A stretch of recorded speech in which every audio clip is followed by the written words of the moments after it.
Yes, I'm sure everybody has heard the news by now that allegedly they're talking about Russia using nukes, and I just don't see that, and I'm going to tell you why. Because I told you before in my other videos, Russia is doing extremely well using a very small force inside of the borders of that certain Eastern European nation. And I told you give it about 1 or 2 more months and they're going to wrap it up there. They're going to win. They're going to claim victory. They've already increased their assaults because they changed their rules of engagement. They're not going soft anymore. Now they're playing hardball like they should have done in the beginning, but I know they feel a sort of a kinship with Ukraine because Ukraine was once part of the Soviet Union with them, so they kind of view them as their former countrymen. It would be like if a part of the United States broke off and foreign involvement began to happen there, and the other part of the United States wanted to go in there and rid it of foreign involvement. Like, say, if, I don't know, this is hypothetical. Say California broke off after the United States collapsed, like the Soviet Union, and China began meddling there. What do you think the rest of the North American, the North American part of what was once the United States would do if whatever the rump state was? Do you think they'd be cool with that? Don't you think in a different world, not this world where we have this puny punk woke military, but I mean in a world where we had a normal military, but say our economy went bad and we collapsed anyway. What do you think in a perfect world they would do here? Of course they would go in there and try to rid it of that regime that was allowing foreign influence to threaten the rest of the broken up nation. So essentially that's what Russia's doing.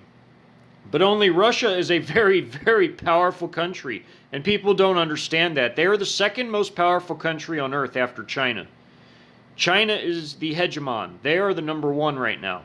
And I have listed so many things. Hell, I even just put up that well, I'm not gonna let people cheat. They should have watched all my past material to know the answers to that, to my little survey I put up. Anyway, I might delete that survey later, but I want to see if people were paying attention. But anyway, no, I don't think Russia is ever going to use nukes because, I mean, not right now. Not right now. It would have to be a full-scale, knockdown, drag-out conflict where they go in and they invade other countries like full bore, like going full bore. And that's not happening right now. That may happen later, and it probably will happen later this year, but it's not happening right now. I don't see things getting real bad until summertime, like I said. Once summertime happens and Russia wraps up in Ukraine, then I think it's on. I think then they're going to turn their big military machine. It's not even anywhere close to as big as China's, but it's big nonetheless. 3.5 million, including their 300,000 paramilitary, which is like their National Guard. Yeah, Russia's pretty damn big.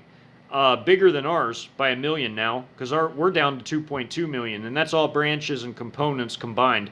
2.2 million against Russia's 3.5 million military machine that's very powerful, very potent. And they only have like 1/15th to 1/30th of it, about 60,000 some troops. That's less than that even. That's what they have in Ukraine right now. And they're doing a hell of a good job because now they turned up the heat. Now they're dropping FABs, which are the father of all bombs, they call it, the FAB, which is the KAB 500. That is called the FAB, the father of all bombs, they call it.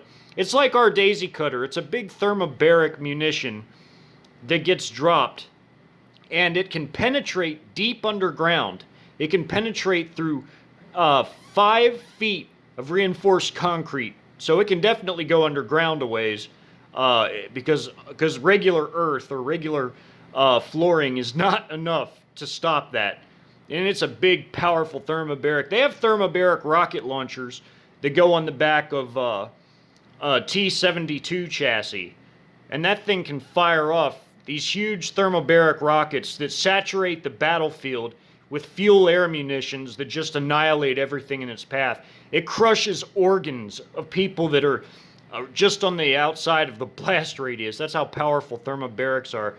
And it just ignites and burns up and like annihilates everything, sucks all the oxygen out of the air nearby too, and kills everything within a pretty large radius. So yeah, Russia can turn up the heat conventionally. They don't need, they just used their heavy Tu-22M bombers for the first time. They're strategic bombers. They just used it for the first time in Ukraine. They haven't even used it until lately. So, yeah, like I told you at the beginning, they're barely sending in any air power. It would be like if we invaded Mexico with a limited incursion and only sent like a division or two in there, maybe a few brigades, and we didn't send them very much air cover, like maybe one wing of like fighters or something. That would be the equivalent of what Russia's doing now. But only Russia has turned up their heat. I'm telling you this as I pet my Russian blue. Porky.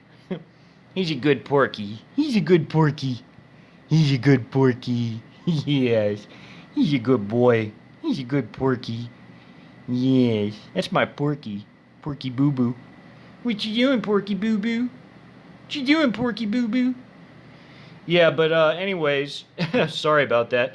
Anyways, yeah, and another thing I wanted to talk about, besides Russia turning up the heat conventionally, which they have a humongous, ginormous strategic bomber fleet, a lot of it left over from the Cold War, but all of it's been upgraded, and plus they have new ones too, like the Tu-160, which is a very, very fast strategic bomber, and a lot of new avionics and new tech in it. But even the old stuff like the Tu-22M and the Tu-95s, those things are ready to rock and roll. They even still have Tu-16s. Some were mothballed, but they kept them in a state of readiness. They have like 571 strategic bombers, you guys. That's the biggest strategic bomber fleet on Earth.